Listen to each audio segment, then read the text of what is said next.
Salut, c'est Flo, on se retrouve aujourd'hui pour une toute nouvelle vidéo 100% gourmande et 100% Marvel.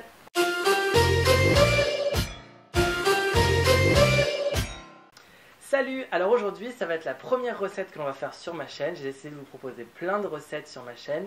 Et aujourd'hui, j'ai décidé de vous proposer de faire chez vous un biscuit qu'on avait déjà testé il y a de ça quelques semaines lors d'un top 3 au niveau des nouvelles pâtisseries proposées pendant la saison des héros à Disneyland Paris. Et aujourd'hui, je vous propose que l'on fasse ensemble notre version maison du biscuit Groot. La recette que je vous propose est une recette assez simple.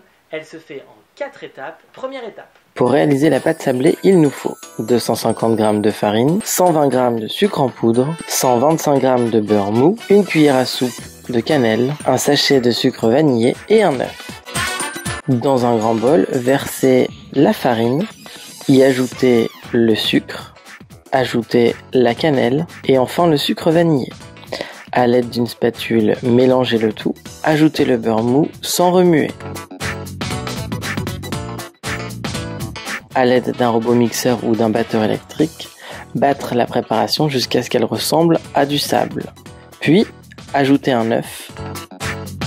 Laissez battre 1 minute supplémentaire.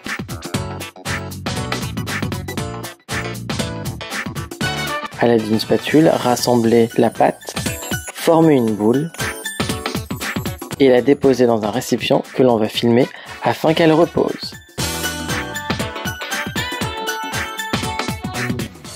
Maintenant que la pâte sablée est prête, on va laisser reposer 1 heure au frais. Deuxième étape. Pour réaliser un pot de pâte à tartiner, il nous faut 200 g de lait concentré sucré, 100 g de beurre et 100 g de chocolat noir. Après avoir préalablement fait fondre le chocolat et le beurre, ajoutez au lait concentré sucré tout d'abord le chocolat, puis le beurre. À l'aide d'une spatule, mélangez jusqu'à obtention d'une pâte lisse. Versez la pâte lisse dans un pot. C'est une pâte à tartiner qui se conserve 1 à 2 semaines au frais. D'ailleurs, on va tout de suite aller mettre la pâte à tartiner au frais pour qu'elle cristallise et qu'elle durcisse un peu. L'étape 3. Après avoir dessiné la forme d'un Groot sur une feuille de papier, la découper, elle vous servira de gabarit afin de faire des biscuits réguliers puisqu'il sera composé de 2 faces. 1 heure après avoir laissé votre pâte reposer au frigidaire, récupérez votre pâte sablée, la mettre en boule et l'étaler avec un rouleau à pâtisserie.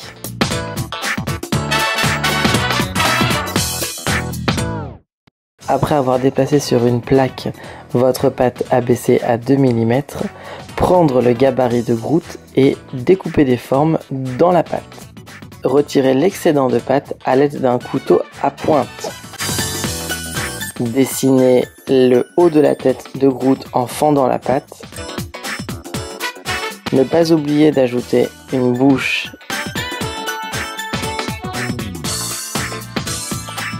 et des yeux.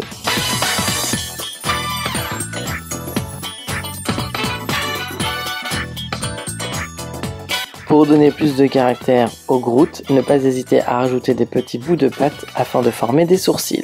Une fois que vous avez bien détouré tous les biscuits, vous pouvez faire bien évidemment d'autres formes, ronds, carrés, dessiner d'autres choses dessus. Vous les mettez au four à 180 degrés pendant 15 minutes.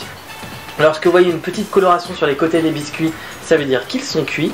Alors à ce moment-là, vous pouvez les sortir, vous les laissez reposer pendant 15 à 20 minutes pour passer à l'étape 4 que voici. Après avoir laissé reposer les Groot pendant 15 minutes à la sortie du four, on peut ajouter du Nutella côté pile.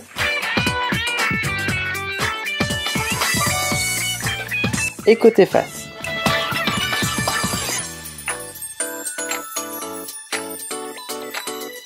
Collez la partie pile et la partie face afin de former le biscuit.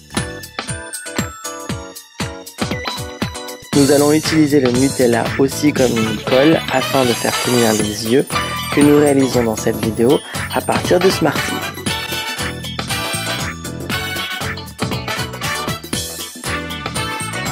Il est maintenant l'heure de dresser vos Groot dans une assiette.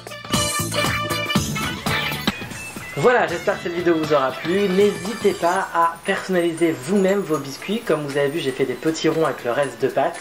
N'hésitez pas aussi à mettre de la confiture si vous n'aimez pas les choses à base de Nutella ou de chocolat. En tout cas, j'espère que la vidéo vous aura plu. Si c'est le cas, lâchez un maximum de pouces bleus. N'hésitez pas à laisser des commentaires que je lirai. Et puis n'hésitez pas non plus à vous abonner à la chaîne. Comme ça, vous pourrez savoir à quel moment j'ai posté une nouvelle vidéo. Moi, je vous dis à très vite pour d'autres recettes, d'autres vlogs et d'autres aventures. À très vite!